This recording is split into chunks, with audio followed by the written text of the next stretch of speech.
Hello friends, নানান ব্যঞ্জনে তোমাদের সকলকে স্বাগত জানাচ্ছি। আজ দেখো বানাচ্ছি হচ্ছে মিষ্টি কুমড়ার ডোগা। আর কি এটা কীভাবে বানাবো তোমাদের দেখাচ্ছি। আর কি নিরামিষ করে বানাবো।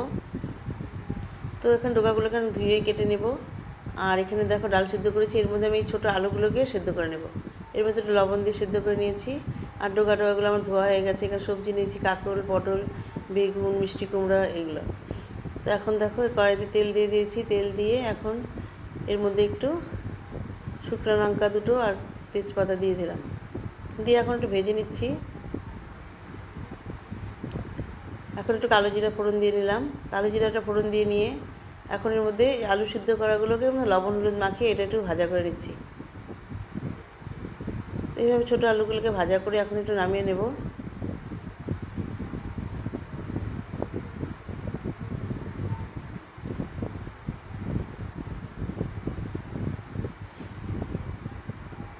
এখন দেখো কড়াইতে এখন বেগুন, আলু সব সবজিগুলো দিয়ে দিলাম। দিয়ে নিয়ে এখন ভালো করে একটু মিশিয়ে নিচ্ছি। মিশিয়ে নিয়ে এখন এর মধ্যে লাউ ডোগা, যে মিষ্টি কুমড়ার ডোগা আর পাতাগুলো দিয়ে দিলাম। দিয়ে এখন ভালো করে একটু মিশিয়ে নেব।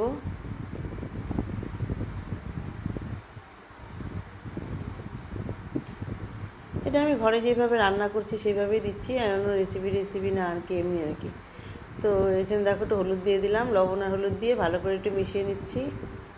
তোমরা তো সবাই কি ভালো ভালো রান্না জানো, তো আমি একটু কোনো রকম রান্না জানি আর কি। মানে ঘরে যেটা রান্না করি ওটাই দিয়ে আজকে নিরামিষের দিন, তো সেই জন্য। তখন দেখো এখন এটাকে ঢেকে দেবো।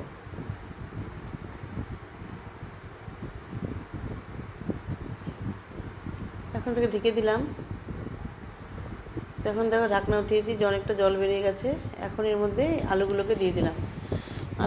আলুগুলোকে দিয়ে নিয়ে এখন দেখো একটু ভালো করে মিশিয়ে নিচ্ছি। মিশিয়ে নিয়ে এখন এর মধ্যে ওই যে পোস্ত বাটাটা দিয়ে দিলাম। দিয়ে নিয়ে এখন ভালো করে একটু মিশিয়ে নেব।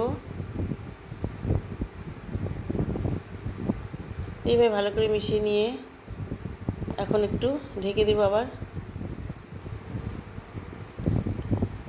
তো ঢাকনা উঠিয়ে এখন দেখো এর মধ্যে একটু চিনি দিয়ে দিলাম, কারণ একটু মিষ্টি মিষ্টি না হলে না নিরামিষ তরকারি একটু ভালো লাগে না। তো অল্পই দিলাম, অত মিষ্টি হবে না, অল্প একটু মিষ্টি দিলাম। দিয়ে এখন এর মধ্যে ভালো করে একটু মিশিয়ে নিয়ে এখন আমি এটাকে আর একটু শুকিয়ে নিয়ে সার্ভ করে দেবো। তো বন্ধুরা, তোমাদের যদি ভালো লেগে থাকে তাহলে প্লিজ একটু কমেন্টস করবে। আর এখন আমি দেখো এটাকে সার্ভ করে দিলাম। তো বন্ধুরা, তোমরা সবাই আমার পাশে থেকো আর